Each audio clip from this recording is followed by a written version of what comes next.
La hipertriacilgliceridemia, las hipercolesterolemias, etc. No se olviden, ¿no? El esquema que nosotros hemos hecho ayer. Ya saben las vías, exógeno, endógeno, reverso,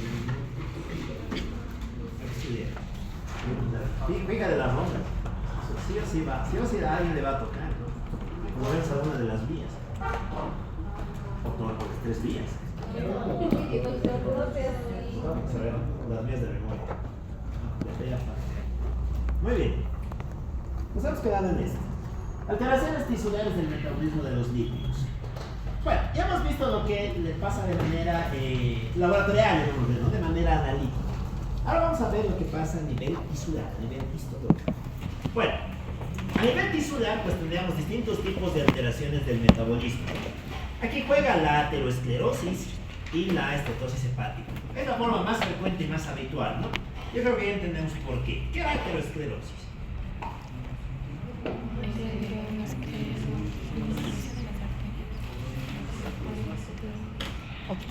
Pues vamos a recordar, los 6 semestres ya hemos vencido, supuestamente. Nos vamos al tercer semestre. ¿Qué nos dice el Robbins que es la aterosclerosis? Es una capa de lípidos en las arterias superiores. Una capa de lípidos en las arterias. No, es la obstrucción. Y se obstruye en el vaso por la diferencia con el trombo.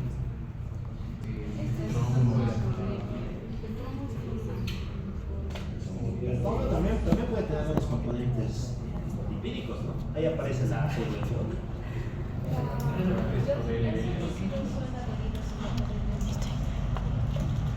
Ya, más o menos. Ideas difusas. Está bien. La aterosclerosis es un proceso en el cual se deposita LDL en las paredes vasculares. Hay un depósito de LDL. Y ese depósito, ¿qué va a formar? Una placa, la placa aterosclerótica. Recuerden que la placa aterosclerótica puede ser de dos tipos, ¿no? Estable e inestable. La estable es aquella cuya conformación no cambia, e inestable aquella que sí cambia. Y como cambia, tiende a desarrollar o a alojar un trombo en su superficie. Y es ahí donde aparece un cuadro isquémico. Bueno, la aterosclerosis es un trastorno alucinante, muy interesante de estudiar. Creo que tenemos tema de esto en cardio está en el hito muerto. Así que también vamos a leer ahí algo sobre estas enfermedades. Muy bien, ¿qué ha jugado aquí? El D, colesterol, ¿no? Colesterol. ¿Pueden jugar otros lípidos también? Sí, pueden. Aquí también pueden jugar la triglicéridos. ¿Qué era la estetosis hepática? Ya, ¿qué es el hígado? Acumulación de anteriormente lípidos, daño completo del hígado antes de llegar a la cirrosis hepática. No.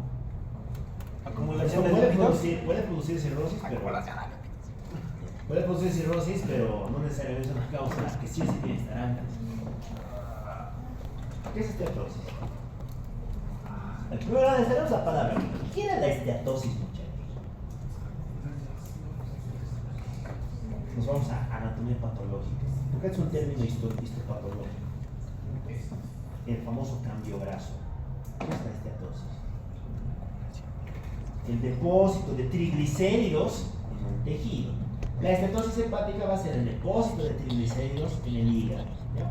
Los triglicéridos van a formar pequeñas vacuolas, recuerden que pueden ser macro o micro, y finalmente te van a dar pie a una enfermedad, que es la enfermedad por hígado graso. ¿Se acuerdan cómo se clasificaba la enfermedad por hígado graso? ¿Alcohólica y no alcohólica? Exacto. Alcohólica por consumo crónico de alcohol. No alcohólica, ¿por qué? Por consumo de... Por síndrome metabólico. ¿Cuál es más frecuente, alcohólico o no alcohólico? Alcohólico. ¿El? Alcohólico. ¿Alcohólico o no alcohólico? Alcohólico. Ya, bueno, no alcohólico. Ok, tiene sentido, ¿no? ¿Qué es más frecuente? ¿Ver gorditos o ver borrachos? ¿O ver borrachos? Ver borrachos borrachines. Claro, entonces tiene mucho más sentido que sea más habitual la enfermedad por hígado graso, no alcohol. Ya. Esto ya lo hemos estudiado, recién lo vamos a mirar. En general, esto ya lo deberían haber visto, ¿no? La parte de patología. No vamos a volver a hablar sobre eso. Vamos con estas, las lipodistrofias. Las lipodistrofias son alteraciones locales del tejido adiposo. Las lipodistrofias generalmente se van a dividir en dos tipos, congénitas y adquiridas. Las congénitas pueden ser de varias formas, ¿no? Generalizadas y localizadas. Dentro de las generalizadas, la más habitual es la enfermedad de Berardinelli. Por otro lado tenemos a las adquiridas. Las adquiridas generalmente son secundarias a distintas enfermedades metabólicas. Dentro de estas tenemos a la enfermedad generalizada de Lorenz, la parcial de Barker-Simons y la más habitual, que es la asociada al VIH. Si se acuerdan del VIH, como una forma bastante difusa de afectación, puede producir lipodistrofia. Más importante que el VIH, ¿cuál es? El TAR, la terapia antirretroviral. Los TAR, también te puede producir lipodistrofia como una reacción adversa. De hecho, esto sí es bastante frecuente. Estos son relativamente frecuentes. ¿Ya? Muy bien. ¿Qué es lo que tiende a producir las lipodistrofias? Pues alteraciones de la simetría, ¿no? Fíjense que van a haber zonas mucho más atróficas respecto a otras. Y esto va a condicionar variaciones en imagen, tamaños y demás parámetros. Muy bien. Después tenemos a la lipomatosis. La lipomatosis es el depósito de tejido adiposo en ubicaciones anómalas, en ubicaciones donde normalmente no debería encontrarse. La lipomatosis se va a clasificar de varias maneras, según su distribución, puede ser sistémica o localizada, según su simetría o asimetría. En la simetría tenemos a la enfermedad de Madelung, en la que clásicamente tenemos depósitos de lípidos en la región torácica, en la región dorsal, y en la parte proximal de los miembros, ¿no? Fíjense la distribución, no está mamadísimo. En realidad todo esto es grasa. Es grasa que está dispersa de una manera anómala. Esta es una lipomatosis. Muy bien. Y además noten que es asimétrico, ¿no? Está a predominio del miembro derecho, sobre todo que se encuentra el miembro izquierdo. El cuello también ha quedado bastante corto. Ya. Finalmente tenemos a ácido doloroso. Dentro de las dolorosas tenemos a la adiposis de Dero. Bueno, no tiene mucha más novedad. Estas sí son bien interesantes. Vamos a ver si al final hacemos módulo de enfermedades metabólicas congénitas. Ahí vamos a hablar de las enfermedades lisosomales. Pero bueno, aquí juegan 4 grandes clásicos, ¿no? Las lipoidosis son trastornos lisosomales. ¿Se acuerdan qué eran las enfermedades lisosomales? Las enfermedades por depósito lisosomal. Ahora nos vamos, ¿no? Nos vamos al de Robertis. Tercer semestre, clase de biología celular y molecular. ¿Por qué no hay biología celular? Pero la doctora Itzamara. Acuérdense, ¿qué nos decía la doctora Itzamara? Y esta me pregunta a los chicos hasta el semestre. Son enfermedades por mutaciones en las enzimas lisosómicas. ¿Para qué servía el lisosoma?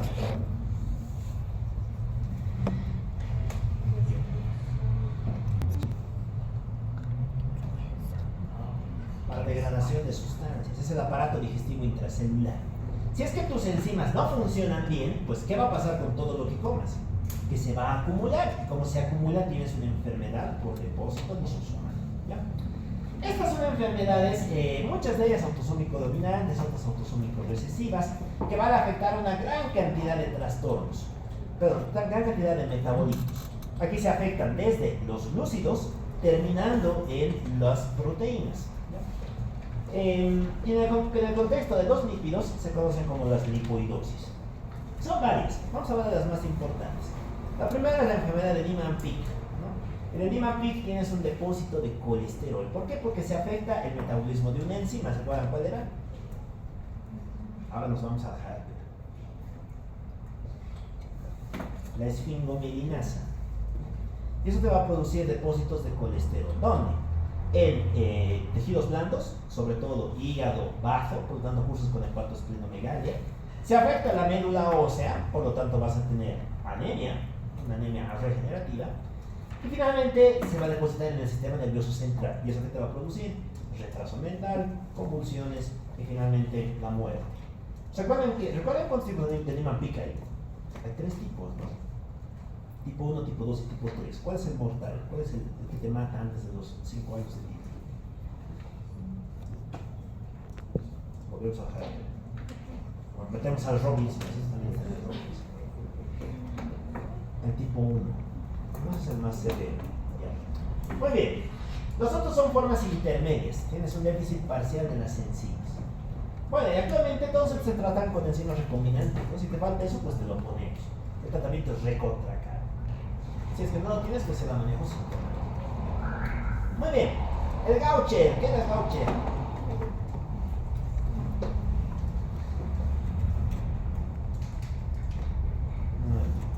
Alteración de una enzima, ¿no? Una enzima que metaboliza los cerebrósidos, la glucocerebrosidasa.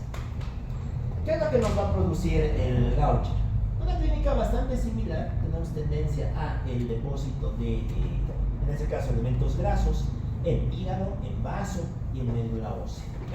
Aquí la afectación neurológica suele estar presente, aunque con menos severidad. Cursa con retraso mental y demás, ¿no? Pero no con una clínica tan manifiesta como lo que es el Niemann-Pick. Ya, el Fabry, ¿se acuerdan cuál era la lesión característica del Fabry?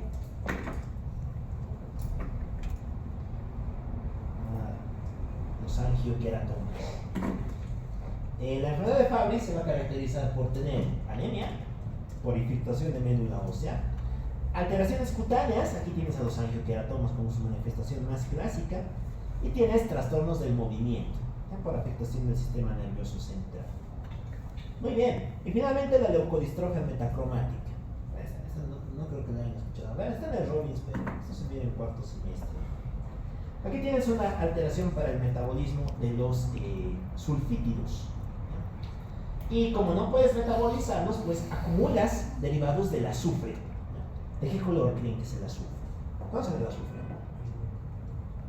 Una cosa que está cerca de las minas, cerca de los volcanes. Muy bien, tipo amarillento. Como estás depositando cosas azufradas en tu cabeza, en el encéfalo, pues los ganglios de la base y la sustancia blanca, leuco, van a cambiar de aspecto, distrofia, y van a cambiar de color. Se van a volver amarillentas. Por eso se llama metacromática. Hay un depósito de compuestos azufrados en ganglios basales y en la corteza, y por ende van a cambiar de color y te van a producir una clínica. ¿Qué clínica es esta? Si se afectan ganglios basales.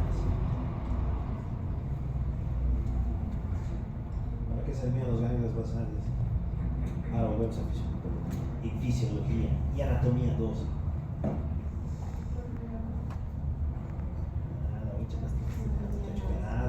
Pitos 5 de todo el semestre, no es negociar, para ver todos ustedes. Control del movimiento. Claro.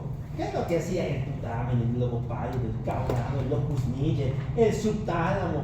Se encargan de modular la amplitud de los movimientos, ¿no? Por lo tanto, ¿qué clínica vas a tener aquí? Alteraciones motoras, alteraciones del control de los movimientos. ¿Ya? Muy bien. Todas estas, como son genéticas, son enfermedades genéticas, ¿a qué edad deben entrar? ¿Temprana, mediana o tarde? Temprana. Muy bien. Todas esas clínicas suelen presentarse a temprana edad. Muy bien. Listo, ahora sí, vamos al verdadero cherry del pastel. Esta es la verdadera parte fuerte. Las correlaciones clínicas. Bueno, dejamos el cicinio, vamos a abordar otros libros. Ya hemos visto la clasificación fisiopatológica del cicinio, una muy buena clasificación, ¿no? Lo dividía según las vías. Ahora, la clasificación más clásica de las hiperlipoproteinemias es esta, en primarias y secundarias. Para empezar, definiremos lo que es una hiperlipidemia. Primero, ¿se les llama hiperlipidemias o se llama dislipidemias? ¿Qué dice? ¿Dis o hiper? Dis, ¿por qué dis?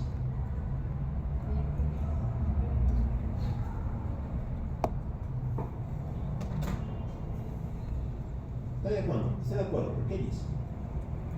Porque la hiper puede tener varias formas, y dentro de esas formas puedes tener dos, ¿no? Puedes tener mucho LDL malo, o puedes tener mucho HDL.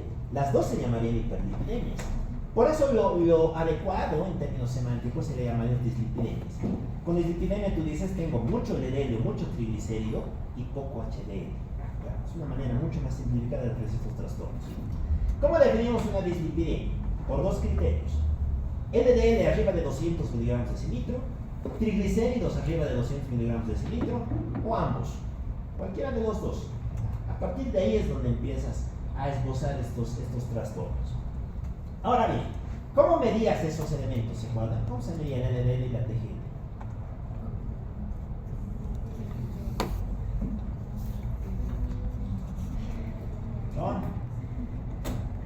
Lo que se viene son recuentos: colesterol total, fracción de HDL, fracción de VLDL y por último la fórmula, ¿no? ¿Cuál es la fórmula? Esa fórmula igual, ¿no? De memoria, hay que saber calcular. Divide entre 5, no más. Todo el día, pregunta 42. Calculen la LDL según la fórmula de Fierba, que te decía colesterol total menos HDL menos VLDL sobre 5. ¿No? Menos VLDL menos triglicéridos sobre 5. Ok, es una manera también de estimar la LDL. Ya, una vez que has hecho todo ese show, llegas a la parte fisiopatológica. Fisiopatológicamente, las hiperlipidemias se pueden dividir en lo que hemos visto bien o en primarias y secundarias. Cuando hablas de causas primarias, cuando no tienes un desencadenante claro, esas vendrían a ser las, entre comillas, esenciales. Y aquí tienes 4 grandes trastornos. El primero, la hiperlipemia familiar combinada. Esta es una enfermedad autosómico dominante, la cual va a presentar 3 distintas formas. Anotaremos. La hiperlipidemia familiar combinada puede ser de 3 tipos, ¿no? Puedes tener un predominio de colesterol, hipercolesterolemia.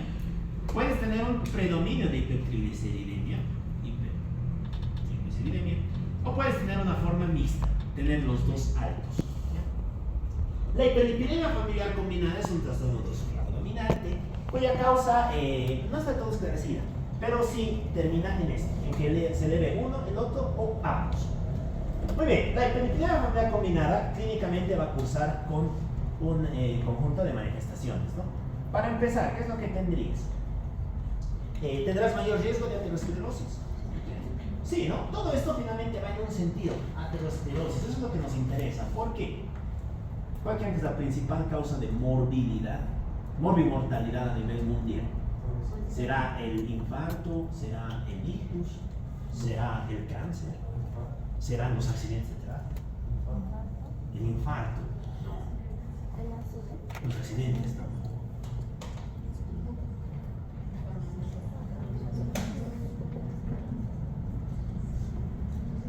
¿Cómo es? Son 3 cosas: infarto, ictus y infartos arteriales. ¿Y qué tienen en común los 3?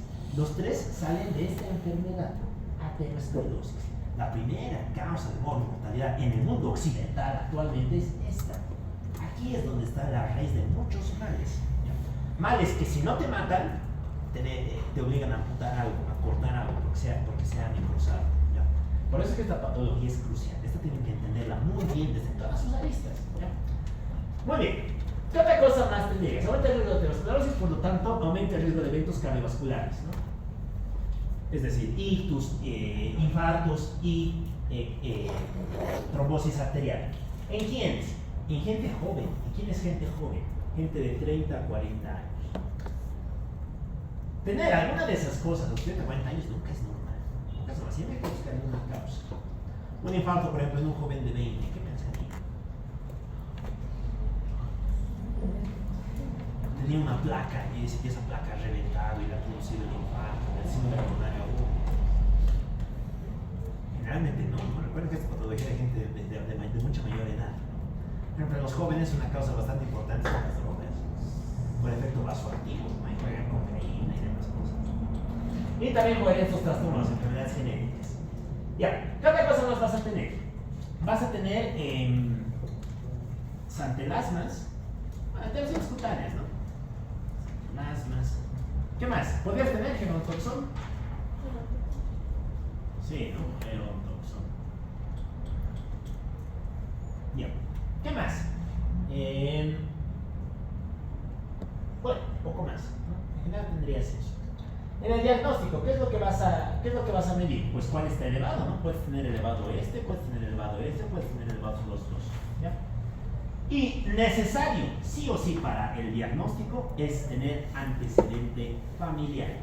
Para todas estas tienes que tener antecedente familiar. Si no, no son primarias, son secundarias, ¿ya? Algunos dirán, ¿podemos hacer estudios genéticos? Sí se puede, pero es caro y es moroso. En general te apoyas en esto. ¿Qué te dicen las guías? ¿Cuántos antecedentes familiares necesitas? Necesitas 3. 3 antecedentes familiares. tía que ha tenido ictus a los 40, papá que ha tenido infarto a los 45, y tu primo cercano tiene infarto de miembro inferior a sus 40. Muy bien, con eso, si tú también tienes un ictus a tus 30, pues podemos decir que tienes una hipercolesterolemia familiar combinada. Ya necesitas tener 3 antecedentes. Muy bien, y el tratamiento pues va a ir dirigido hacia el tipo de lípido que se altera. Si tienes elevado el colesterol, te vamos a dar tratamiento hipercolesterolizante. Si tuvieras elevados los triglicéridos, pues solo que te haga bajar los triglicéridos. Si tienes los dos, pues te damos los dos. Es como bastante deductivo. Ya, vamos con el otro. El otro es más interesante, ¿no? La hipercolesterolemia familiar.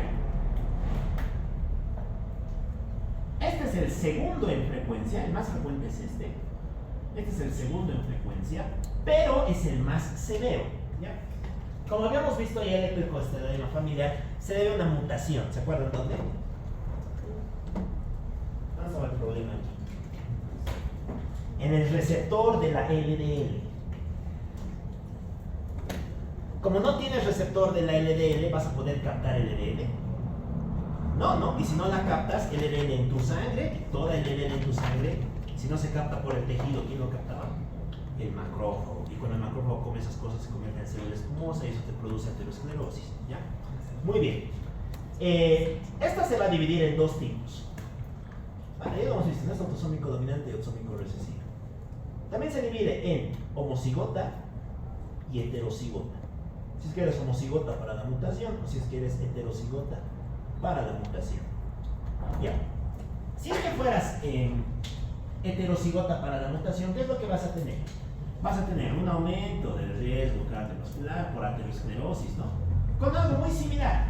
Eventos cardiovasculares a tus 30, 40 años, vas a tener santelasmas, vas a tener girotoxón, todo lo que quieras, todo lo mismo que la hipercolesterolemia familiar combinada, más un dato que es exclusivo y es típico de aquí, los santomas tendinosos. Tener un santoma tendinoso es altamente sugestivo de que tienes una hipercolesterolemia. Y si aparece en este contexto, se atribuye una hipercolesterolemia familiar. Una hipertrigliceridemia nunca, o al menos no habitualmente, va a cursar con santomas tendinosos. ¿Ya? Muy bien, este es el dato clínico clave para diferenciar ambos elementos. Ya. En cambio, si fueras homocigota, ¿a qué edad creen que podrías tener eventos cardiovasculares? ¿Cuál es peor, homocigota o heterocigota? La homocigota, ¿no? Si es que eres homocigota para la mutación. En este caso vas a tener un aumento de riesgo cardiovascular a tus 10 años. Imagínense, tener ictus, infartos, 10 años.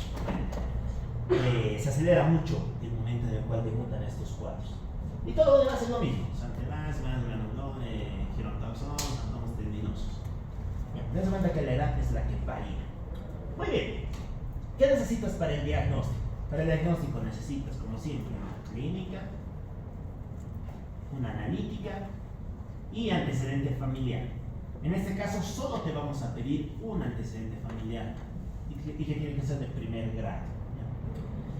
¿Podemos usar test genético? Sí, se puede usar. De hecho, en otros países se hace. Te medimos exactamente qué tipo de mutación tienes y a partir de ahí te clasificamos si juegas en alguna de estas categorías. El diagnóstico también tiene un componente genético. Pero de rutina no se hace. Ya, ¿y el tratamiento cuál va a ser? Pues el tratamiento es el de bajar el colesterol, ¿no? Tratamiento hipolipemiante. Bajas las cifras de colesterol. Ya, muy bien. Vamos con la otra. La hipercolesterolemia poligénica. ¿Se acuerdan que era un trastorno poligénico? Ahora nos vamos a genética. ¿Cuántos semestres? ¿Cuáles genes? ¿Qué era la enfermedad poligénica?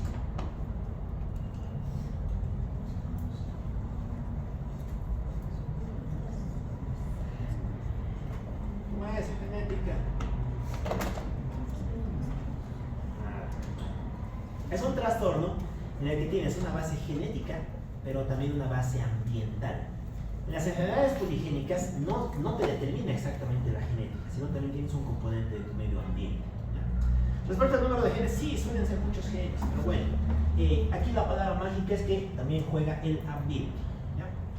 La hipercolesterolemia poligénica también presenta un conjunto de manifestaciones clínicas bastante similares, ¿no? Aumenta el riesgo cardiovascular, pero en este caso en una edad más esperada, a partir de tus 60 años. ¿Ya? ¿Cómo se detecta? Pues a partir de una LDL arriba de 200 o una hipertrigliceridemia arriba de 200 también. ¿Ya? Y por ende va a cursar con una clínica muy similar a lo que es la hipercolesterolemia familiar crónica. Ya, el tratamiento es lo mismo, no es bajar el colesterol, en este caso, sí, en este caso el colesterol. Finalmente tenemos a la hiperlipoproteinemia A. ¿Se acuerdan qué era la lipoproteína?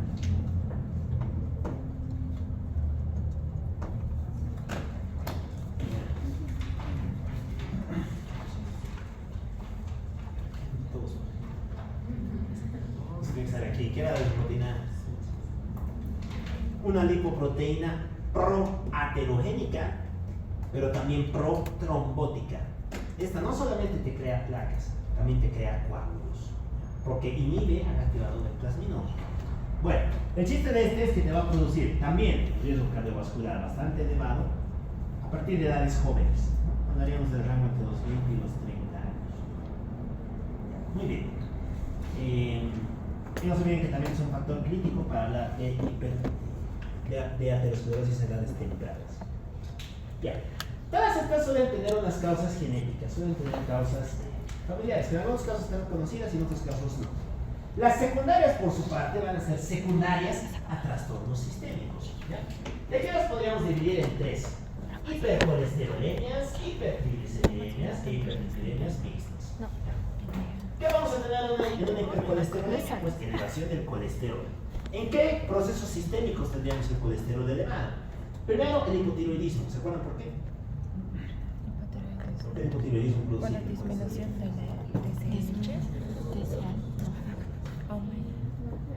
disminución de la TSH en contra y inhibe a la TSH alta. Inhibe a la enzima que transfiere lípidos desde el HDL hacia el LDL. Por lo tanto, se acumula el LDL y vas a tener hipercolesterolemia. Inhibe a la proteína transportadora de lípidos. La anorexia. La anorexia, ¿por qué está aquí? Está aquí porque cursa con una elevación de hormonas contrainsulares. Si recuerden que las hormonas contrainsulares inhibían a quién? A la lipoproteína lipasa. Por lo tanto, van a cursar con manifestación hipercolesterolemia. ¿Por qué creen que está ahí el nefrótico? ¿Se acuerdan por qué? Ayer todas estas las hemos visto, ¿no? Las hemos puesto en el esquema. Solamente estamos recordando qué es lo que nos produce. ¿Por qué el nefrótico? Porque con el nefrótico, ¿qué pasa en un síndrome nefrótico? ¿Se acuerdan? ¿Cuál es la definición del síndrome nefrótico?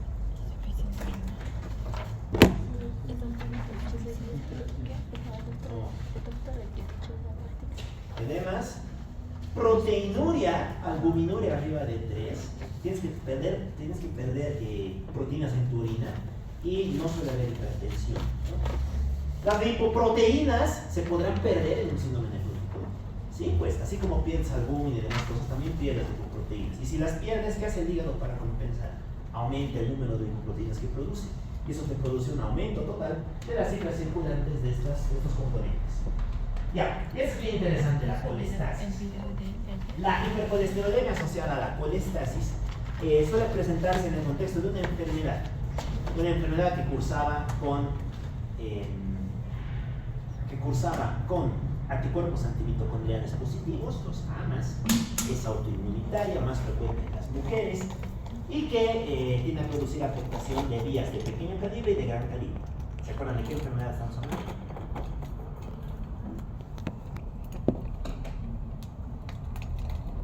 Pues vamos a ver parte. Estamos a 10 semanas, bueno, a 9 semanas del final del 10 semanas 10. La cirrosis biliar primaria, la CBP. Claro, la CBP. Esta aparece en el contexto de la CBP. ¿Se acuerdan qué lipoproteína juega aquí? La otra, la lipoproteína X. Esta no es tan protrombótica, pero sí es bastante aterogénica. ¿Ya? Y eso hace que, en el contexto de un síndrome colestásico, clásicamente vinculada a la cirrosis biliar primaria, pues puedas tener elevación de esta lipoproteína y como se eleva, aumenta tu riesgo de tener eventos cardiovasculares. Tratamiento, ácido ursodeoxycólico, igualito que la cirrosis biliar primaria, entonces no va conocido uso de oxicólico. Ya. Vamos a ver estas otras, las hipertrigliceridemas. Aquí juega el rey, la diabetes. ¿Por qué la diabetes producía hipertrigliceridemas? ¿Se acuerdan? Aumento del colesterol. Bueno, en el esquema lo hemos contado ayer. ¿Qué producía? La insulina. ¿Qué hace la insulina? Estimula a la lipoproteína lipasa. Si en la diabetes tus tejidos son resistentes a la insulina, tu lipoproteína lipasa no va a funcionar. ¿Y se acuerdan para qué servía la lipoproteína lipasa? Para pasar triglicéridos desde los kilomicrones hacia el tejido adiposo. Como no puedes hacer ese proceso, tus triglicéridos se acumulan en la sangre y como se acumulan, suben y te producen una hipertrigliceridemia. Eso también nos explica por qué en la estatosis hepática tienes triglicéridos, no tienes colesterol. Y por qué la estatosis también se asocia a la diabetes. Muy bien. En la misma línea, ¿quién juega aquí? Aquí sobre todo juega la diabetes tipo 1. La diabetes tipo 1 mal controlada y el diabético tipo 2 también lo puede tener, pese a tener buen control. La diabetes bien controlada también te puede producir una hipertrigliceridemia. Muy bien. La obesidad, ya lo entendemos, ¿no? Aumenta tu aporte de triglicéridos, por lo tanto, sube la cantidad de los mismos que vas a manejar. El síndrome metabólico va en la misma línea. El alcohol, porque el alcohol es un inhibidor enzimático a nivel hepático. La ATR, la terapia antirretroviral, en este caso produce una lipodistrofia. Los ACOs también juegan aquí, porque van a afectar el metabolismo a nivel hepático. Y la enfermedad renal crónica, un metabolismo bastante similar a la enfermedad. Ya, finalmente, las causas mixtas. Aquí tenemos a los anticonceptivos orales, el alcohol, el hipotiroidismo, el nefrótico y el síndrome de Cushing. ¿Se acuerdan por qué producía el síndrome de Cushing? Porque produce hiperlipidemias mixtas. ¿Qué hormona está elevada en el Cushing? No. T3T4. Ah, uno no es discutido. ¿Eso no es? Defina el síndrome de Cushing. T3T4 es la Diferencia entre síndrome y estrías azules. Ay, no.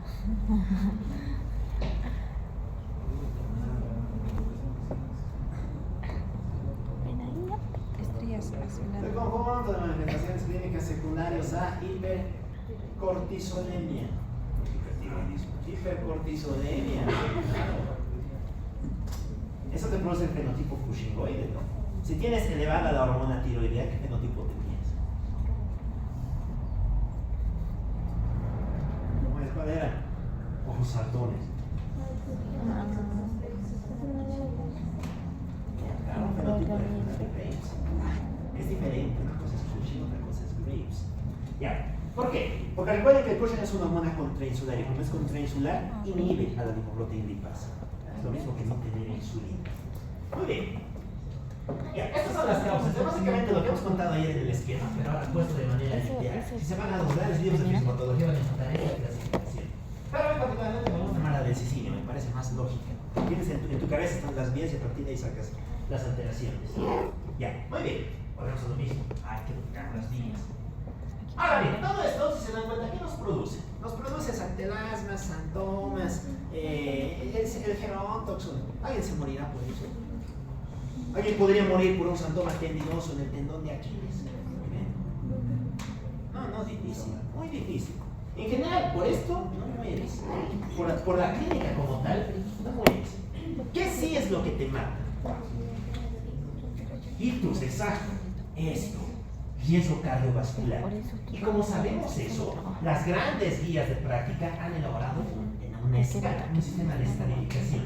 La estratificación según el riesgo cardiovascular. Cuando tú analizas el riesgo cardiovascular, te interesa ver qué tan probable es que vuelvas a tener un evento cardiovascular, si es que ya has tenido uno, o si tienes factores de riesgo para tener. Y aquí entran tres grandes términos. La primera es LOT. LOT quiere decir lesión de órgano diana. La LOT es una manifestación de aterosclerosis. ¿En qué órgano se presenta? Se presenta en el corazón, en el riñón, en la retina y en el sistema nervioso. ¿ya? Y se presenta a través de distintas maneras. Por ejemplo, en el riñón, ¿cómo creen que se presenta? ¿Cómo observarías un marcador indirecto de aterosclerosis renal? Como síndrome nefrótico. El síndrome nefrótico se puede presentar como un manifestador indirecto del riesgo cardiovascular. A nivel del corazón, ¿qué tendrías? Insuficiencia cardíaca. Esa es la lesión de órgano diana.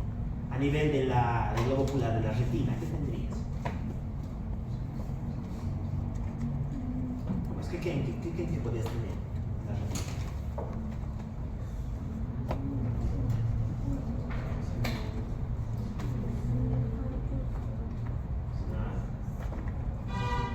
Bien. Puedes tener amaurosis fugax.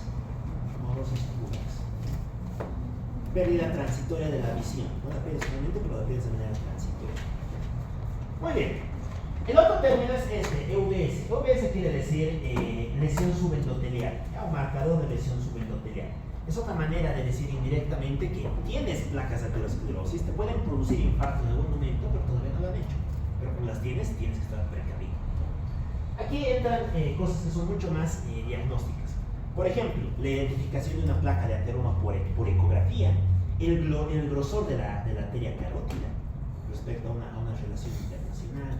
Se miden distintos parámetros para ver qué tan probable es que puedas volver a tener un evento cardiovascular. Finalmente, los equivalentes de riesgo. Estas son comorbididades que, si bien en sí mismas no aumentan el riesgo cardiovascular, sí te predisponen a tener eventos a largo plazo.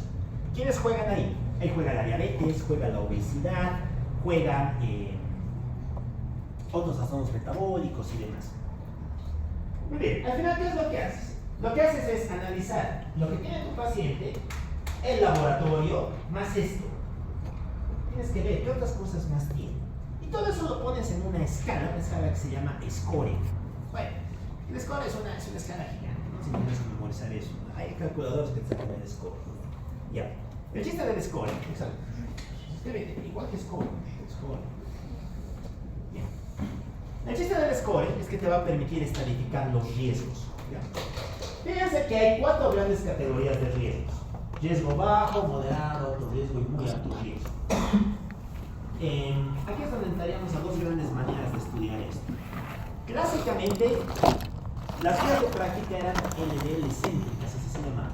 Esperaban a que tú tengas un valor de LDL y a partir de ahí te dábamos tratamiento. Pero era muy dependiente de un estudio.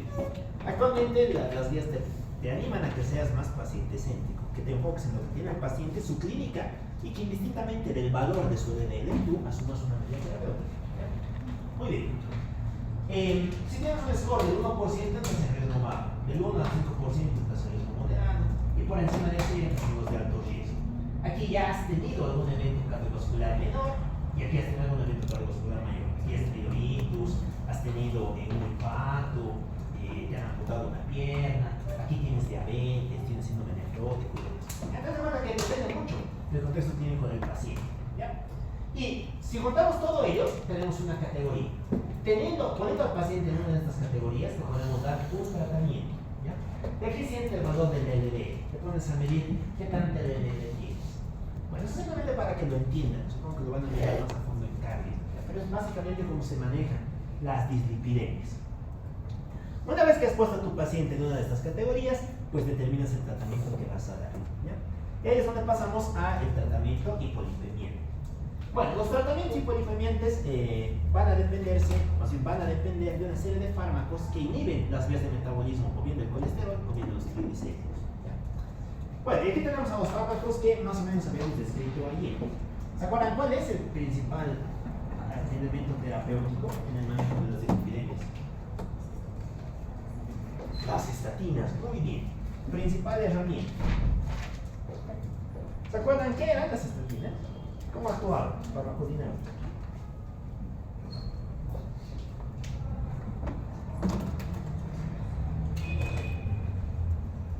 ¿Cómo actuaban? Inhiben una enzima, la hidroximetilglutaril o enzima reductasa. ¿Para qué servía esta enzima? Para sintetizar colesterol, ¿no? Recordamos que normalmente esta produce colesterol. Si la inhibes, No hay colesterol, el colesterol baja. Y si baja el colesterol, ¿qué le pasaba al receptor del LDL? ¿Sube o aumenta? Digo, ¿sube o baja? Sube. Recuerden que sube. Porque la regulación del receptor del LDL es esa, ¿no? Si tienes poco colesterol intracelular, más receptor. Si tienes mucho colesterol, poco receptor. Ya, muy bien. Y de ese modo es como vas a aumentar el receptor del LDL. ¿Ya? Y eso te va a permitir, ¿qué cosa? Que bajes los niveles de LDL. Los otros pueden bajar o pueden que no. Suele haber una disminución leve de los triglicéridos y una disminución leve de la LDL. Pero aquí el principal objetivo de la estatina es bajar la LDL. Ahí tiene sentido, ¿no? Porque esa es la que está más asociada a la aterosclerosis. Muy bien. Como baja la LDL, ¿para qué trastorno creen que se utiliza? ¿Para una hipercolesterolemia o para una hipertrigliceridemia? Muy bien. Porque ¿de qué estaba hecho el LDL? De colesterol puro. Recuerden que es cuando pierdes todos tus triglicéridos y solo te queda colesterol. Este es el gran arma, la gran arma para el manejo de las hipercolesterolemias. Ya, muy bien. Ejemplos de estatinas, ¿cuál se nos ocurre? Otra. Rosuvastatina, ya, muy bien, la rosuvastatina, la tiene mejor farmacocinética. Reacciones adversas.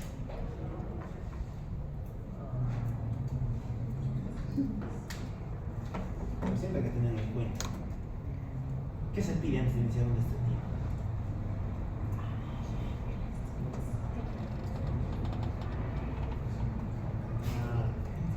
Valores de creatina quinasa. ¿Por qué? Porque ¿cuál es su principal reacción adversa? Rhabdomiólisis. Produce lesión muscular. Y recuerden que la rhabdomiólisis, ¿en qué puede terminar? ¿Se acuerdan? ¿Qué pasa si tienes mucha mioglobina en tu sangre?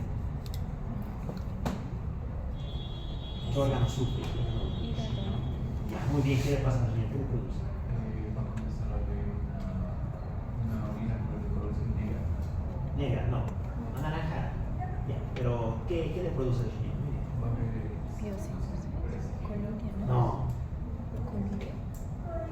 A ver, necrosis tubular aguda. La necrosis tubular aguda. Y si recuerdan, la necrosis tubular aguda es la principal causa de qué? De insuficiencia renal intraparenquimatosa. La principal causa de falla renal intraparenquimatosa.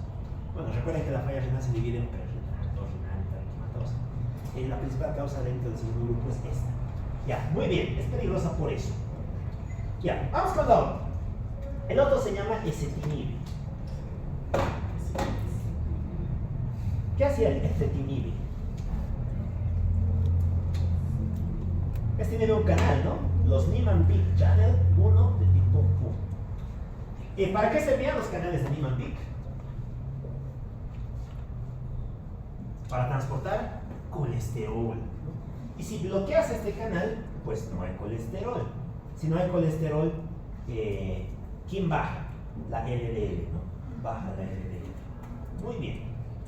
Por lo tanto, ¿cuál será la principal indicación terapéutica del ezetimibe? ¿Hipercolesterolemias o hipertrigliceridemias? Muy bien, hipercolesterolemias por 2. Estos dos son la base para el tratamiento de las hipercolesterolemias. ¿Ya? En general, cuando juegas dentro de una de estas categorías, empiezas el tratamiento o bien con atorvastatina o bien con atorvastatina más ezetimibe, porque es la base para regular los trastornos del colesterol. Principal reacción adversa. Diarrea, intolerancia digestiva. Muy bien. Vamos con la otra. Los otros ya son extras. Hablaremos uno más. Los fibratos. Ya. ¿Para qué servían los fibratos? Estos son agonistas de un factor, ¿no? El PPAR alfa. La vía del receptor activador proliferador del peroxisoma. Resulta que el PPAR es un factor de transcripción que se estimula por la presencia de lípidos. ¿Ya? Y cuando se estimula, ¿qué es lo que hace? Aumenta la actividad de la lipoproteína lipasa. ¿Para qué servía la lipoproteína lipasa? La lipasa sensible hormona, ¿para qué servía?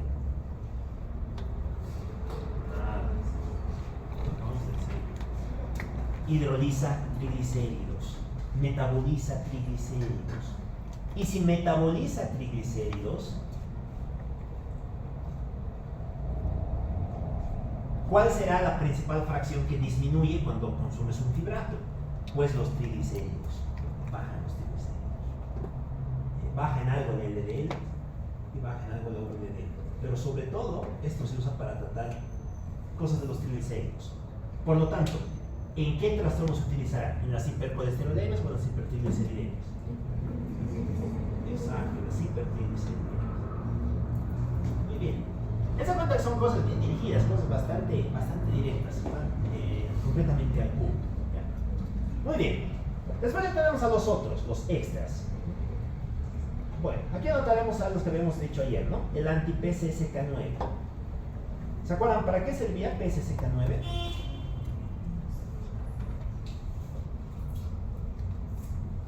Esta es una proteína citosólica que sirve para degradar al receptor de la LDL. ¿Ya? Cuando sube, degrada al receptor. ¿Qué pasa si es que lo bloqueas? ¿Qué le pasaría al receptor del LDL? ¿Que se degrada más o que permanece más tiempo? Exacto, sobrevive, ¿no? Le aumentas el tiempo de vida útil que tiene. Por lo tanto, cuando la inhibes, dejas de degradarla, y si dejas de degradarla, aumenta el LDL receptor. Y si aumenta el LDL receptor, ¿cuál es la cifra que más baja? ¿Triglicéridos o LDL? LDL, muy bien. Por lo tanto, ¿para qué se usa? Para las hipercolesterolemias, exacto. De hecho, esto lo vamos a hacer con 5 flechas, porque esto baja mucho la LDL. Es una cosa alucinante lo que hacen los anti-PCSK9. Están reservados para dos cosas: para hipercolesterolemias refractarias al tratamiento. Tú ya le has puesto tu estatina, está con ezetimibe y aún así no responde. Entonces, ¿qué te queda? Subir de escalón. Te vas a un anti-PCSK9. ¿Ya? Y la segunda indicación, ¿cuál creen que es? La hiperlipoproteinemia por lipoproteína A. Habíamos dicho que esta también es bastante peligrosa, ¿no? Te produce tromos y te produce placas. La atorvastatina no le hace nada a este. Le pasa por el costado. El ezetimibe peor todavía. Necesitas darle un fármaco bien dirigido. Y aquí es donde juegan los anti-PCSK9. ¿Ya? El ejemplo típico, ¿cuál era de estos fármacos? El ecolumab. Muy bien. Bueno, el evocolumab. Muy bien. Como todos los MABs, es un anticuerpo monoclonal, ¿no? Se administra por vía subcutánea, tiene una duración de acción bastante prolongada y te permite disminuir las cifras de LDL. ¿Ya? Principal reacción adversa, ¿cuál creen que sea? En general, ¿qué tienen todos los monoclonales? Aumento del riesgo de infecciones. Aumenta el riesgo de infecciones respiratorias, digestivas y demás. Ya. Muy bien, vamos con otro. ¿Qué más nos falta? Nos faltan los que disminuyen la absorción del colesterol. Ya, ¿quién juega aquí? Aquí juega la colestiramina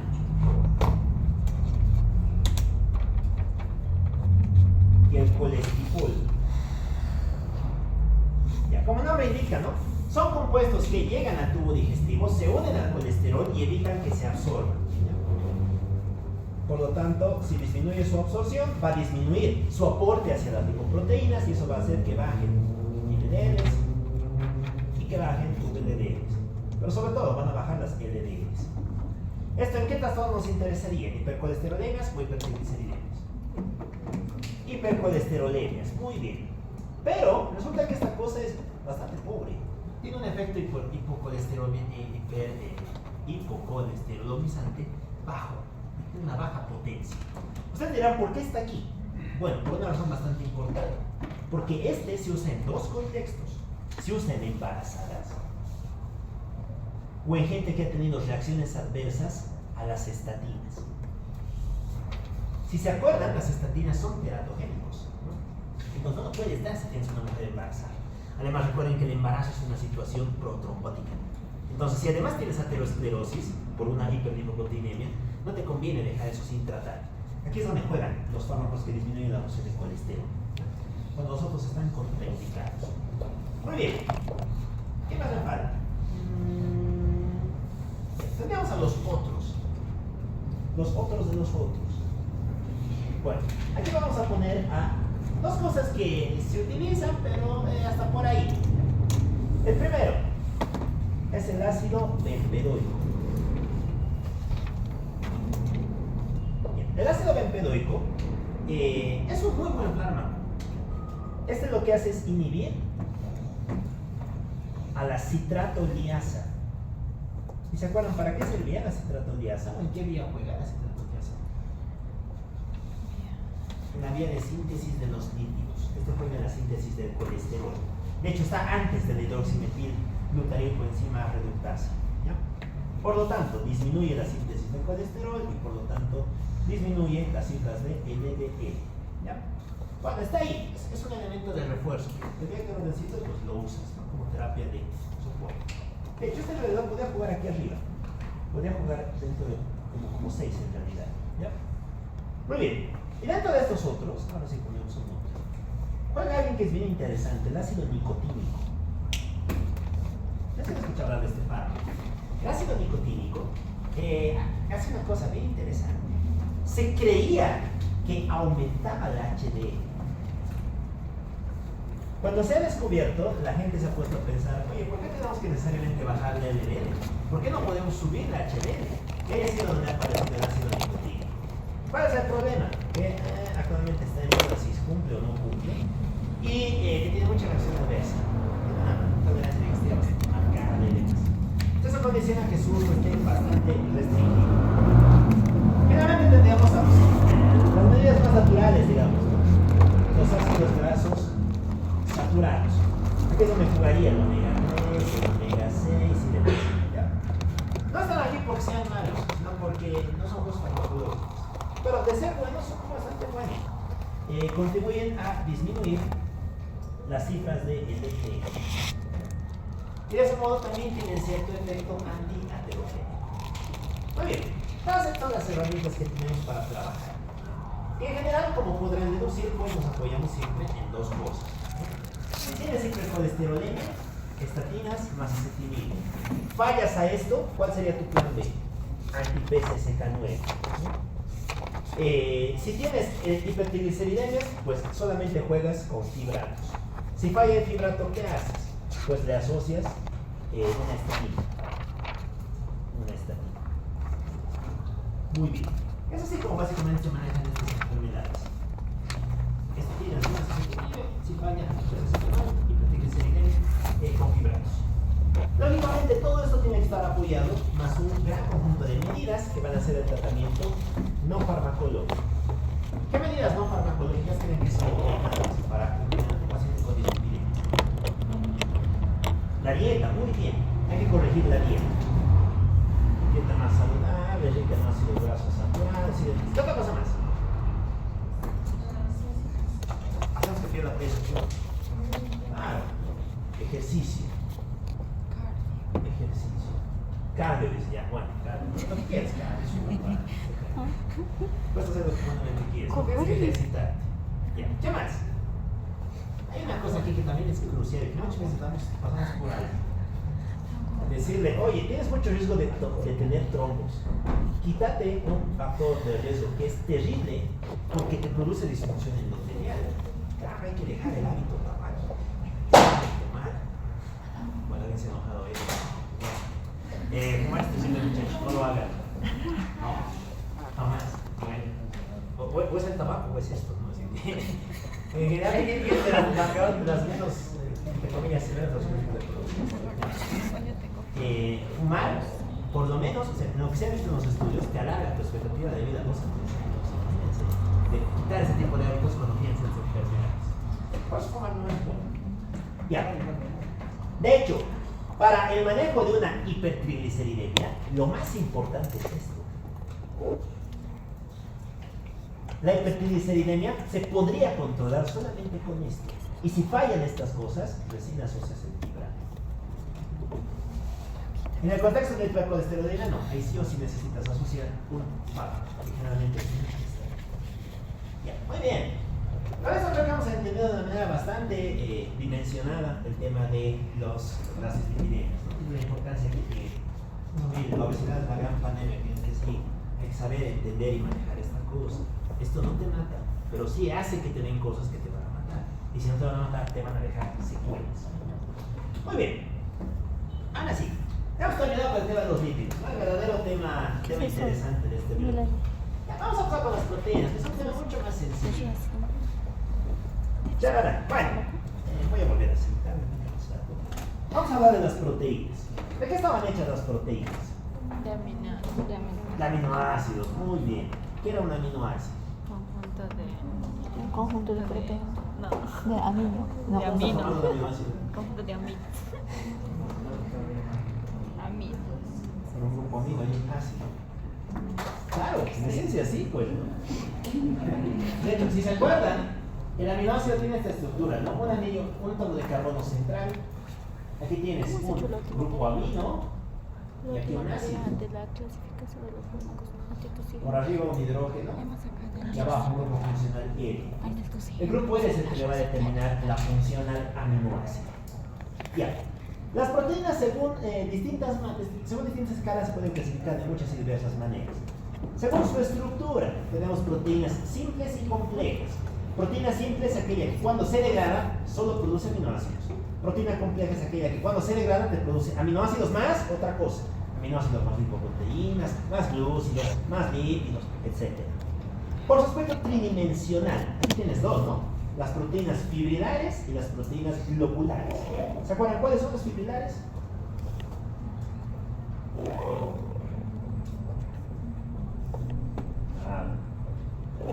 Es que tienen forma de fibra, las lineales. ¿Quién juega ahí? El colágeno. El colágeno y todas las fibras de la matriz celular. Dentro de las globulares, ¿quién juega ahí? Tiene una forma redondeada. ¿Qué proteína jugaría ahí? La hemoglobina, claro, la globina, ¿no? Porque es globular. Y todos los derivados de la línea de la globina juegan. Por su nivel estructural, ¿se acuerdan? Sí lo han visto, esto está en el jardín. De hecho, si viene el código, está en San Quintana de biología. Vamos a clasificar según su nivel estructural. ¿Cuáles eran los órdenes de estructura de las proteínas? Primarias, secundarias, terciarias y cuaternarias. ¿Cuáles eran las primarias?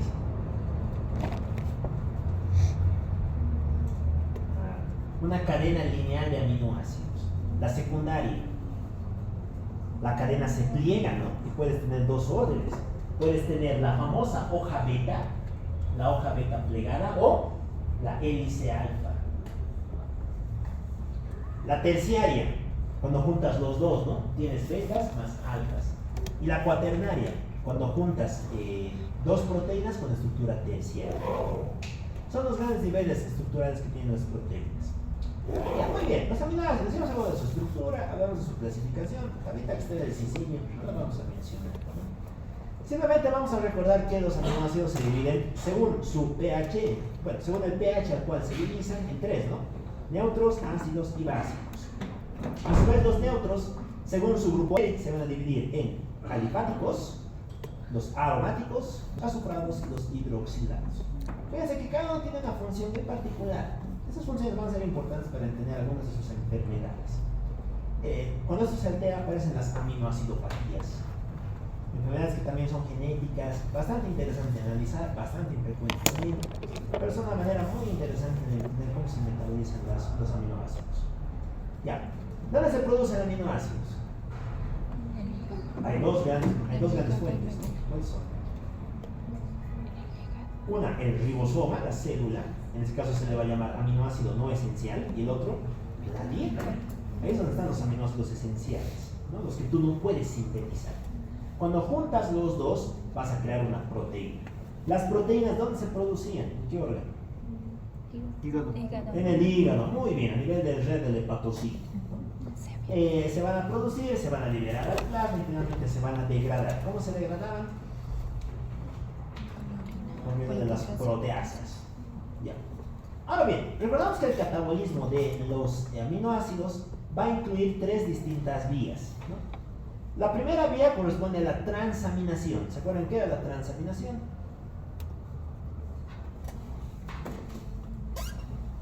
El proceso por el cual se modifica el grupo amino. La desaminación.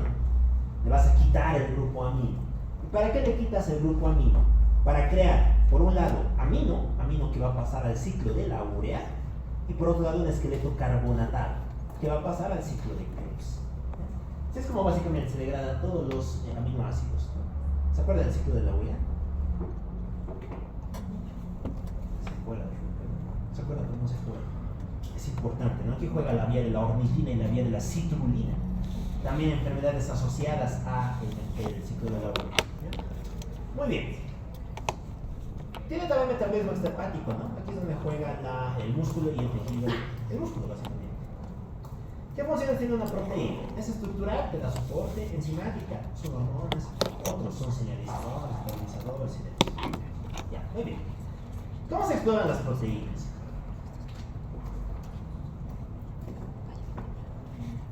De la parte clínica, ¿podríamos ver algo? ¿Habría algún marcador clínico de alteración de las proteínas? ¿Qué veríamos en la? Pero para la proteína tenemos tira reactiva, ya no es clínico. No hay nada clínico. Dos grandes cosas.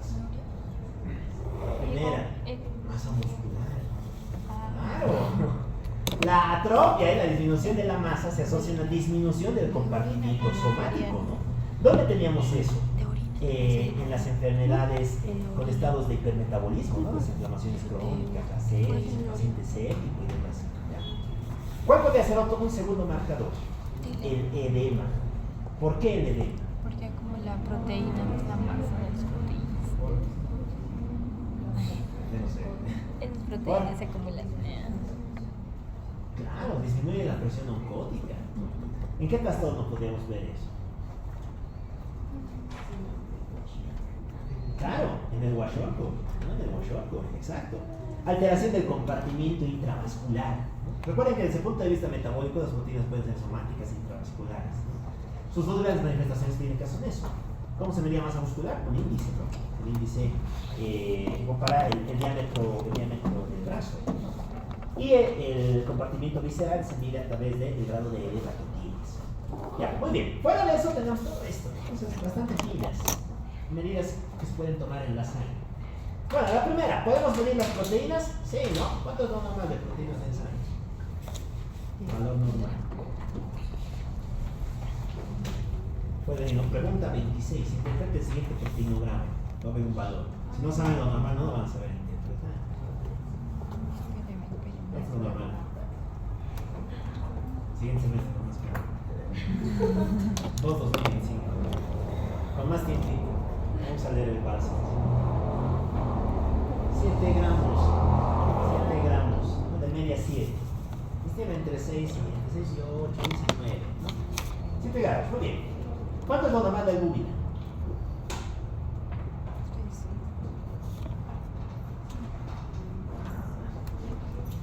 ¿Y cómo van a aplicar los criterios de Wright? ¿Cómo van a sacar el índice de albúmina líquido así que como sacan? 3.5. Muy bien. 3.5. Puedes tener dos grandes alteraciones, ¿no?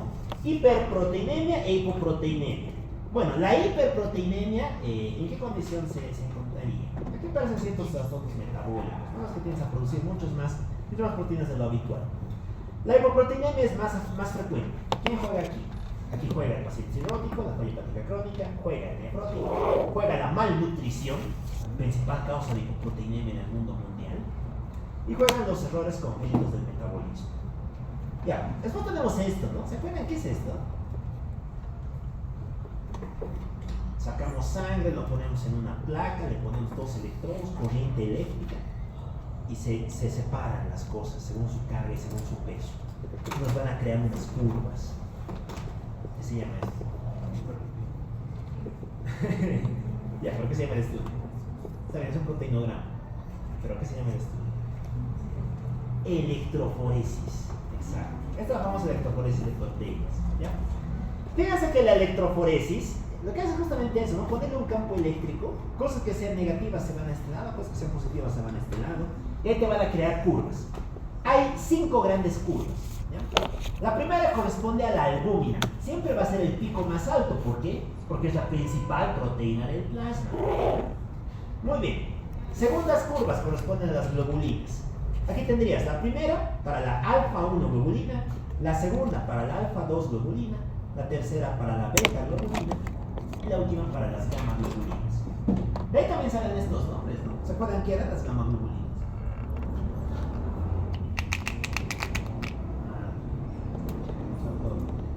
Esta es fisiología.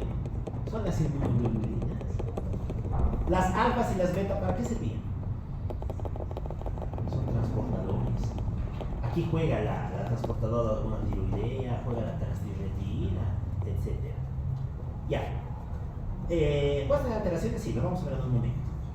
¿Qué más? Puedes cuantificar las cosas, ¿no? Miras distintas proteínas, la nefelometría, el enzima inmunoanálisis. Aquí juega el famoso ELISA. ¿Qué hay que medir el ELISA? ¿Cuál es el fundamento del ELISA? Define ELISA. Pregunta bien si define ELISA. Nada, detecta anticuerpos. ¿Y qué son anticuerpos? Una proteína. Por eso el enzima inmunoanálisis juega en esta proteína, ¿no? ¿Para qué se usa el ELISA? ¿Para qué enfermedades? ¿Para qué enfermedades? Para enfermedades virales. Porque medir el virus es bastante difícil, ¿no? No, tampoco lo puedes medir. Y para medir anticuerpos contra parásitos, contra bacterias y demás. Muy bien. Detectas crioglobulinas. Esto lo vamos a ver en un momento bastante interesante. El balance microgeral ya casi no se usa. Aquí es donde entraría, ¿no? Medir el famoso boom. ¿Qué era el boom? El boom. Que está en la fórmula de la osmolaridad.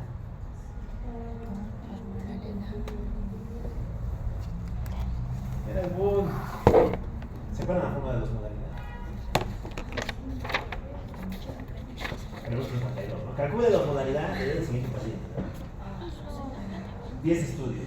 El final de estos 5 va a ser así, va a ser de todo el semestre. No están repasando, hay que repasar.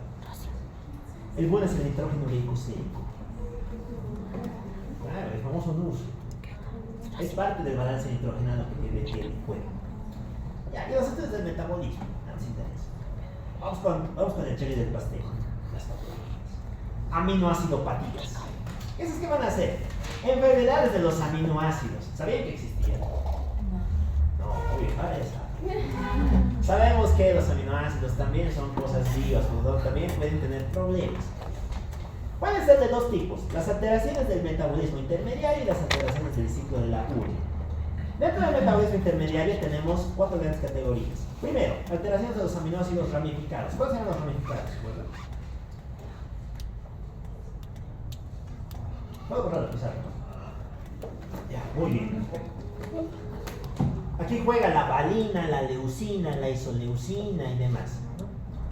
¿Qué es lo que pasa si no puedes metabolizar un aminoácido ramificado? Pues van a pasar 3 grandes cosas. La primera, ¿podrías acumular ácidos? ¿Qué creen? Si no puedes metabolizar aminoácidos, ¿podrías acumular ácidos? Claro. Entonces, ¿qué trastorno ácido-base vas a tener? ¿De qué tipo? Metabólico respiratorio.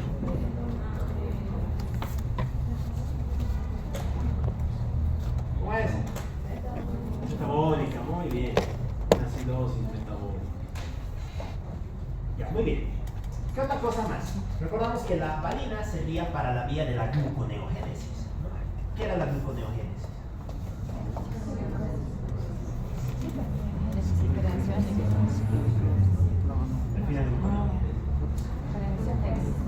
Creación de glucosa.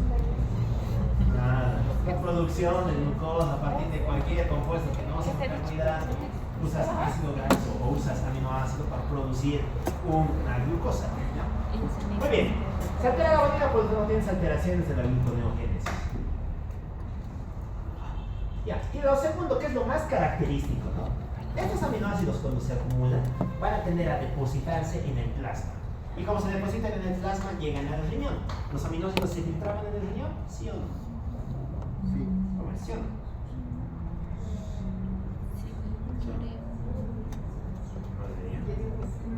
Normalmente, ¿sí o no? Sí, pues claro.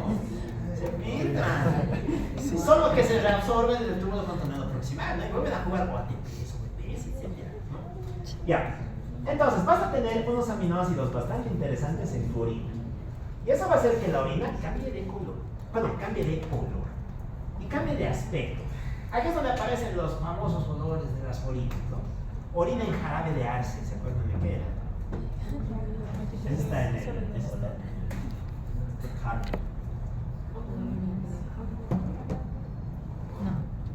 De las alteraciones de la vía de la leucina, de la aciduria por depósito de leucina. ¿Qué más puedes tener? Aquí puedes tener jarabe de arce. El olor no puede sushi. El Cecilio sabe de un tema que la verdad sí no lo conocía, ahora sí recién lo he descubierto. La orina olor a gato. Acá. Sí, así lo describe. Para tu Olor a gato. gato. Bueno, exacto, como muy del gato. Yo supongo que en realidad se referencia a desechos del gato. Pero bueno, aquí también se acumula un metabolito que en este caso deriva del metabolismo de la leucina y que también tiende a producir una orina de este aspecto, de este color. La orina olor a pasto mojado. La orina al perro. Exacto, ¿cómo huele el pasto mojado? El rocío, ¿no? Supongo que alguien que sabe mucho del rocío lo ha descrito. Eso también aparece en las alteraciones de la vía de la isoleucina. Ok, vámonos con los aromáticos. Bueno, la vía de los aromáticos es muy sencilla, si nos acordamos. Sí. Neuronas fundidas. Por favor, abra la ventana. No alcanza.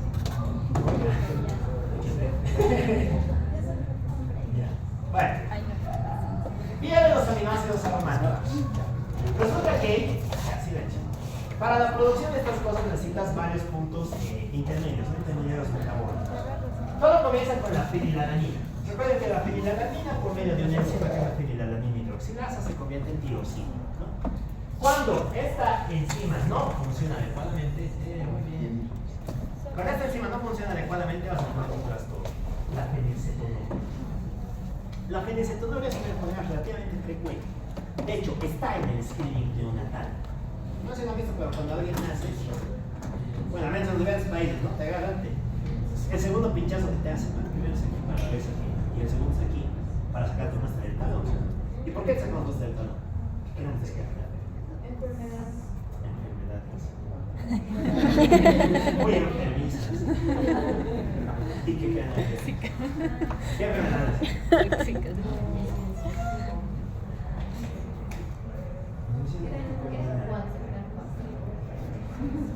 Ya, por un lado miras, proceso suprarrenal, ¿qué más? De proceso suprarrenal congénito, los déficits de la retina hidroxilada, no sé, las superfibrosidades. ¿Qué más? ¿Qué se llama eso? Ah, porque son los cretinos. El cretinismo. El hipotiroidismo congénito. Eso es el descarte. Tercera, la fenilcetonuria. Y en el caso de los grandes países, pues también la anemia parasítica, el rasgo parasítico y demás cosas. Bueno, aquí juega la fenilcetonuria. Ya, fíjense, ¿para qué servía la fenilalanina hidroxilasa? Para producir tirosina. ¿Y para qué servía la tirosina? Ah, sí. ¿Se acuerdan? Ya hemos hablado de la tirosina.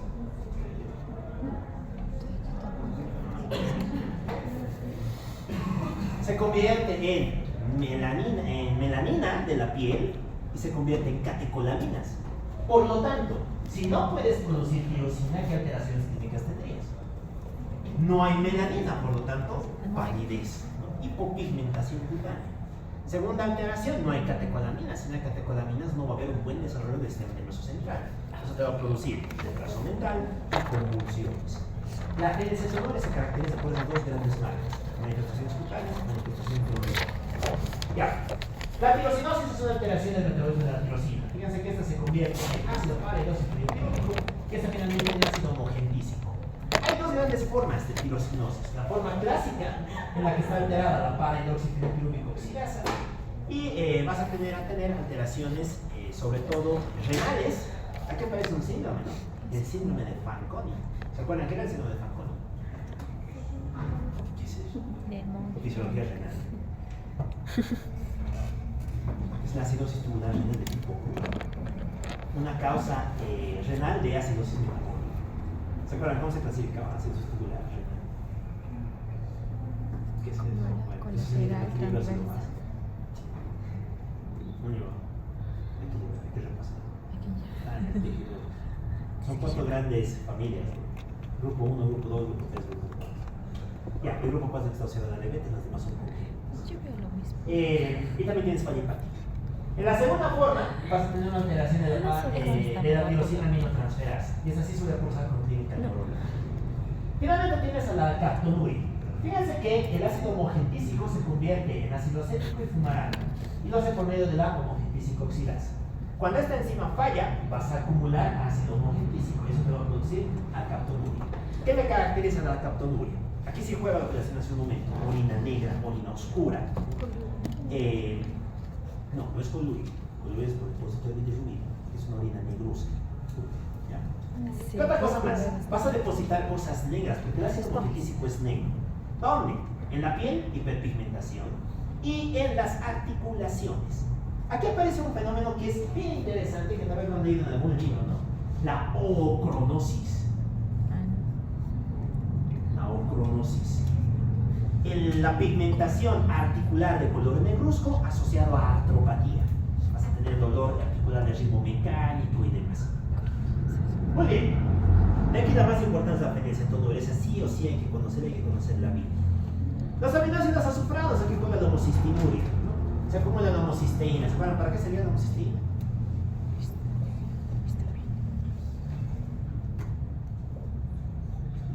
Aquí juega una vía bien interesante, la vía de la homocisteína y la vía de la metionina. Recuerden que normalmente estos van a estar intercambiando grupos metidos entre sí, ¿no? Pero sobre todo en ese sentido, en el sentido de la homocisteína hacia la metionina. ¿Y cómo es que se regenera? Pues a través de una vía metabólica donde juega el sangre. Bueno, el chiste es que aquí juega la vitamina B6 y juega el ácido fólico.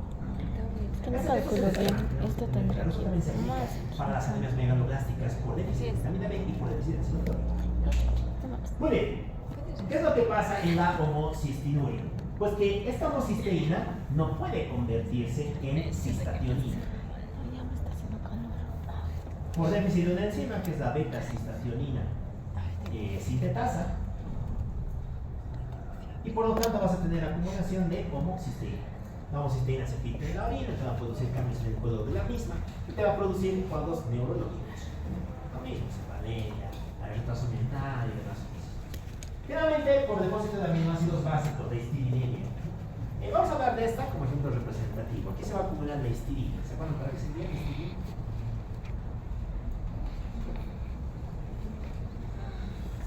Precursor de la histamina. Al final todo se conecta. Bueno, cuando tienes esto alterado vas a tender a tener lesión neurológica. Cuadros de déficit neurológico. Ya, después aparece el verdadero bicho. No son facilitos. El verdadero bicho es este: las alteraciones del ciclo de la urea. Bueno, aquí simplemente vamos a hablar de dos: la alteración de la vía de la ornidina y la vía de la carbamyl fosfato. ¿Qué le caracteriza a los trastornos de la urea? Le va a caracterizar el inicio de una crisis caracterizada por cuadros neurológicos y dolor, después de una dieta hiperproteica. Es gente que consume una gran cantidad de proteínas y secundario a ello pues empieza a tener una crisis vinculada a estos fenómenos, a estos trastornos. Ya, estos también son cuadros hereditarios, ¿no? Suelen presentarse, y que suelen presentarse en este contexto. Ya, tal vez parezcan cosas bastante alejadas, ¿no? Esto sí es algo que es mucho más frecuente. las alteraciones de las proteínas plasmáticas. Como habíamos visto, las proteínas plasmáticas se estudian a través de un estudio que es el proteinograma, la electroforesis. Resulta que hay tres grandes tipos de alteraciones de las proteínas. Las primeras van a ser las disproteinemias. ¿Qué creen que es una disproteinemia? Un desequilibrio, un desbalance. Vas a tener alguna alteración en una de las fracciones de la electroforesis de las proteínas. Aquí jugaba albúmina, alfa 1, alfa 2 beta, ya. Primero, vamos a hablar de la albúmina. A la albúmina le pueden pasar tres cosas. Que aumente, que baje, o que tengas dos albúminas. Eso puede pasar, sí. Se llama bisalbuminemia. Causas para que la albúmina suba. ¿Qué creen que puede ocurrir? ¿Por qué podría tener albúmina más alta de lo quitando causas exógenas? Que se inyecta fosfa.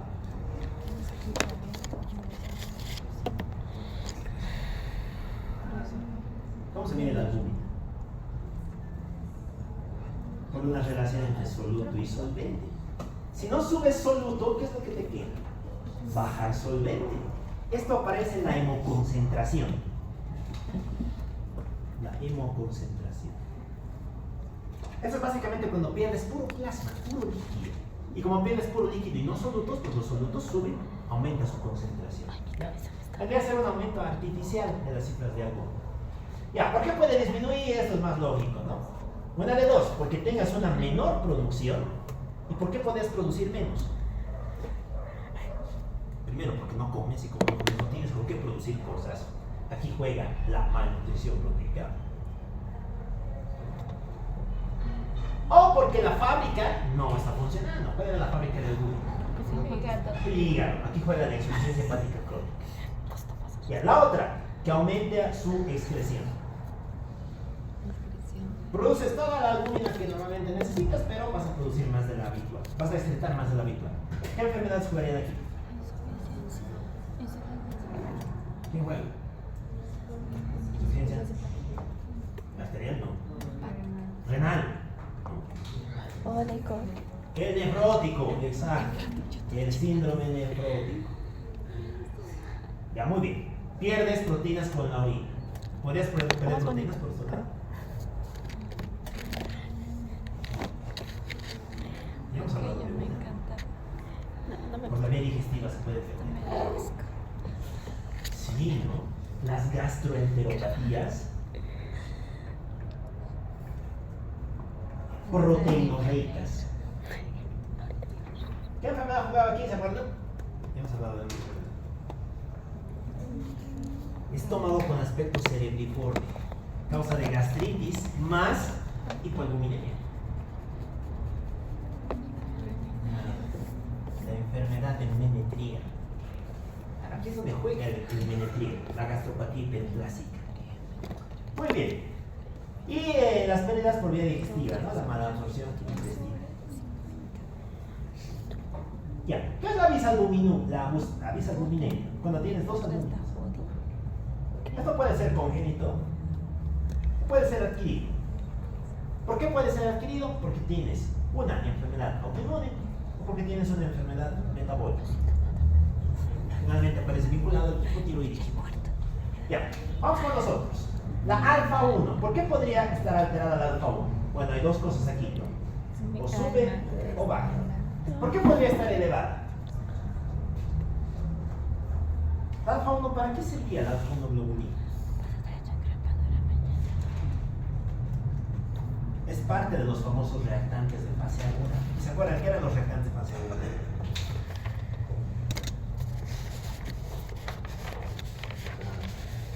Marcadores inflamatorios.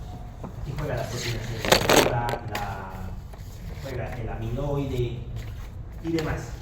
¿Cuándo pueden estar elevados? Cuando tienes un síndrome inflamatorio agudo. Una inflamación aguda. ¿Y por qué podrían estar disminuidos? Hay una enfermedad aquí que ya conocemos. ¿En qué enfermedad disminuyen las alfas 1?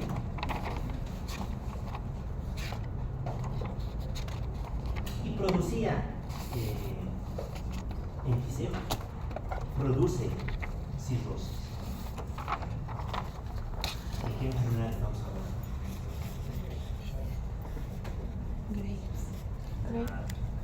Principal causa de enfisema pancreasinal.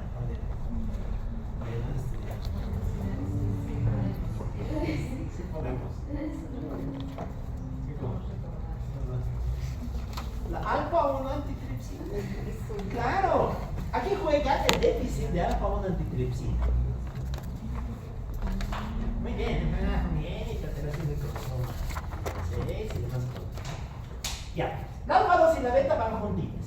¿Cuándo van a estar elevadas? En el contexto de las inflamaciones crónicas también. Ya. Y las más interesantes son estas, las gamma. Las gamma globulinas pueden estar elevadas o disminuidas. ¿Por qué podrías elevar gamma globulinas? Inmunoglobulinas, ¿por qué podrían estar aquí?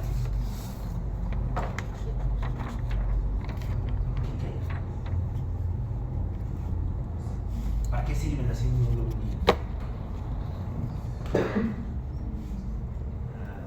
Para la inmunidad adaptativa. Por lo tanto, ¿cuándo tendrías elevadas las inmunoglobulinas? Cuando tengas una enfermedad infecciosa. Muy bien. Otra. ¿Cuál era la infecciosa? ¿Quién producía inmunoglobulinas? Vamos a esto. Células en ruedas de carroza. ¿Quién produce inmunoglobulinas?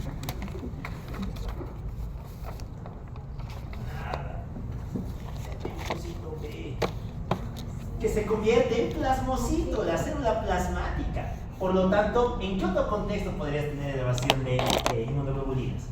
En las autoinmunes, ¿no? Aquí juega el lupus.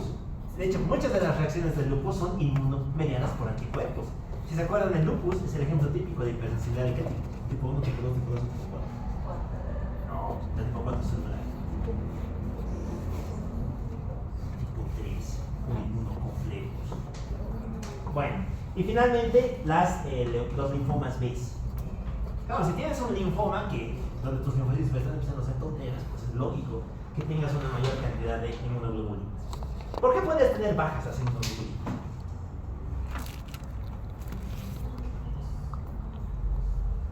Pues, ¿por qué?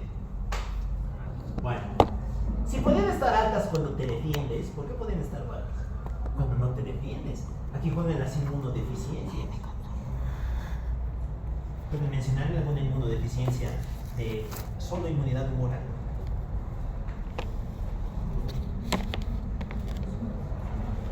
El déficit de IgA, la inmunodeficiencia humoral más frecuente, afecta hasta el, si no me acuerdo, 0.1% de la población. La predispone a tener infecciones de vía respiratoria, digestivas y demás. Las mixtas, ¿se acuerdan cuáles? El Wisko-Doldrich, el síndrome de Omen, la IPG, la enfermedad de Bruton, todos esos son también cuadros donde tienes inmunodeficiencias humorales mezcladas con celulares. Ya, ¿qué otro cuadro más podría jugar aquí? Las infecciones virales, algunas infecciones virales, porque van a causar con una disminución en el recuento de los plasmocitos. Ya, vamos con las paraproteínas. ¿Para qué quiere decir para? Anómalo, ¿no? Aquí vas a tener algo extra. Vas a tener una fracción, una cadena adicional a lo que deberías tener. Dentro de las paraproteinemias, vas a tener distintos tipos de causas. La más importante va a ser la presencia de una inmunoglobulina total o parcial extra en tu sangre. ¿Se acuerdan cuáles serán las partes de una inmunoglobulina? Anatomía del anticuerpo. A ver, miren esta morfología, ¿no? Claro, ¿qué partes tenía? Que las divide una enzima que se llama papaína. Así es. Eso también existe. ¿Cuáles son sus partes? Cadena pesada y cadena ligera. Recuerden que vas a tener dos cadenas pesadas y dos cadenas ligeras. Las paraproteinemias pueden ser por depósito de cadena pesada o por depósito de cadena ligera. ¿Se acuerdan cuáles eran las cadenas pesadas? No, tampoco. Déjenme usar esto. Las cadenas pesadas son la cadena gamma, la cadena alfa, la cadena mu, la cadena epsilon y la cadena delta. ¿Qué hemos creado? Los 5 tipos de anticuerpos. De hecho, si se acuerdan, los anticuerpos tienen estas letras según el tipo de cadena pesada que tienen, ¿no? Sobre todo vas a tener depósitos de IgA, de IgG y de IgA. El depósito de IgM aparece en un contexto bien específico que vamos a hablar después. Depósitos de cadenas ligeras. ¿Cuáles eran las cadenas ligeras? Aquí juega kappa y juega lambda. También aparecen enfermedades mucho más raras, el síndrome de Franklin y demás. Son cuadros que suelen tener un componente autoinmunitario asociado. Ya. Las paraproteinemias, por sus mecanismos, se van a dividir en 3 grandes categorías, es decir, por sus etiologías. Primero, podrías tener un linfoma. Como hemos visto, los linfomas, ¿ves?, se encargan de la producción de anticuerpos. Entonces, si tienes un tumor de linfocitos B, vas a tener muchos anticuerpos, ¿no? Aquí van a jugar patologías que son clásicas. ¿Se acuerdan cuál es la principal causa de dolor óseo crónico más anemia normocítica normocrómica en un paciente de la tercera edad? ¿Artritis? Con fracturas patológicas. ¿Osteoporosis? No, la osteoporosis no duele. ¿Artritis? Artritis no es dolor óseo. Sí. Pues artralgias u ostealgias. El mieloma múltiple. ¿Qué era esto?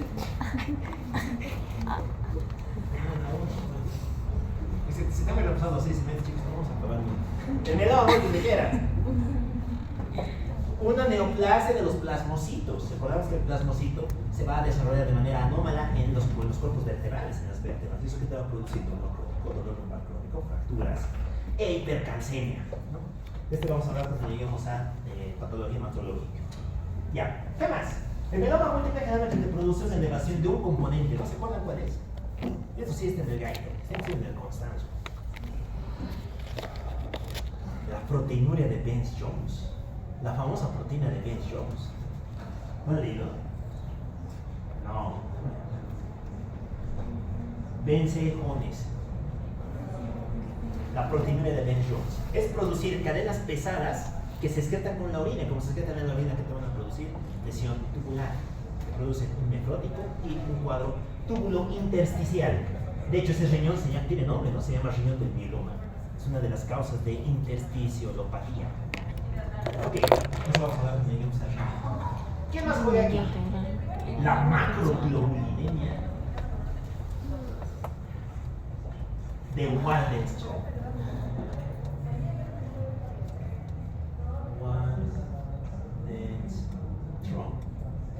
¿Han visto esto? No. Este es otro linfoma. Se llama linfoma plasmocitoide. La marca de la macroglobulinemia de Waldenström es una mayor producción de IgM. Y como tienes mucha IgM, recuerden que la IgM es la de más alto peso molecular porque tiene 5 cadenas, es pentamétrica. Y eso hace que te produzca un síndrome de hiperviscosidad con mayor frecuencia, como vamos a ver en un momento. ¿Qué otra cosa más tiene el Waldenström? El Waldenström te produce infiltración de tejidos hematopoyéticos, cursa con hepatomegalia, esplenomegalia, invasión de otros tejidos y demás. Cosas que normalmente un linfoma no hace. El linfoma queda generalmente limitado a un ganglio fijado. Muy bien. Y finalmente tendríamos a las... Nada más, ¿no? Los depósitos de otros tipos de cadenas. Las otras cadenas. Ya, ¿por qué es peligroso tener esto? Porque esto te va a producir una serie de manifestaciones clínicas. La primera, te va a producir un síndrome. El síndrome de hiperviscosidad. Este ya lo han debido ver, ¿no? Fisiopato 1. ¿Qué era el síndrome de hiperviscosidad? Es viscoso. ¿Pero qué es viscoso? El moco, el tos. Las dos cosas. La sangre, ¿no? La sangre. Ya, ¿por qué? Porque si se acuerdan, los eritrocitos tienen unas membranas. Cuando tienes muchos anticuerpos, estos anticuerpos se pegan al eritrocito y van a hacer que los eritrocitos se peguen entre sí. Y en vez de fluir como una columna líquida, van a comenzar a avanzar como una columna viscosa, para tener una menor velocidad. ¿Ya? Por esto ocurre, ¿qué vas a tener? Vas a tener alteraciones cardiovasculares, alteraciones neurológicas y alteraciones de la coagulación. ¿Qué tipo de alteraciones cardiovasculares tendrías? ¿Qué creen que es más difícil? ¿Mover una sangre líquida o mover una sangre viscosa? Viscosa, ¿no? Por lo tanto, tu corazón va a tener que trabajar más. Aumenta el trabajo cardíaco. Y si aumenta el trabajo cardíaco y tú de por sí ya tenías alguna cardiopatía de base, ¿qué te va a producir? Insuficiencia cardíaca. Tiende a la insuficiencia cardíaca. A nivel neurológico, el sistema nervioso central, una sangre hiperviscosa podría comportarse como un coágulo, como un trombo. Podría enlentecer el flujo y disminuir el aporte de oxígeno a los tejidos. Sí, ¿no? Por lo tanto, te va a dar una clínica similar a la isquemia. Datos de focalidad y demás cosas. Muy bien. Y finalmente podrías tener trastornos de la coagulación. ¿Esta sangre hiperviscosa será más fácil o menos fácil que se coagule? Más fácil, ¿no? Porque ya no solamente estás uniendo glóbulos rojos, sino que también vas a poderte unir plaquetas. Y cuando te puedes unir plaquetas, es mucho más probable que tiendas a desarrollar un trombo. Ya, muy bien. En general, el síndrome de hiperviscosidad se presenta así. En cada enfermedad fuera de esta tendríamos hiperviscosidad. Un trastorno hematológico. La policitemia. Claro, la eritrocitosis. Si tienes muchos glóbulos rojos, te vas a comportar de la misma manera. Por ende vas a tener una clínica bastante similar. Es que la verdad no se integran, muchas cosas tienen muchos rasgos en común. Ya, ¿qué otra manifestación clínica más tendréis?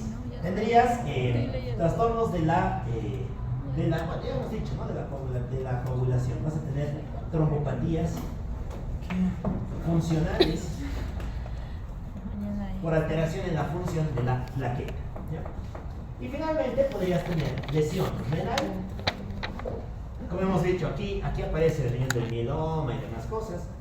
Y también tendrías lesión del... ¿qué más? Un poco más. Lesión del riñón, lesión de las plaquetas y síndrome de hiperviscosidad.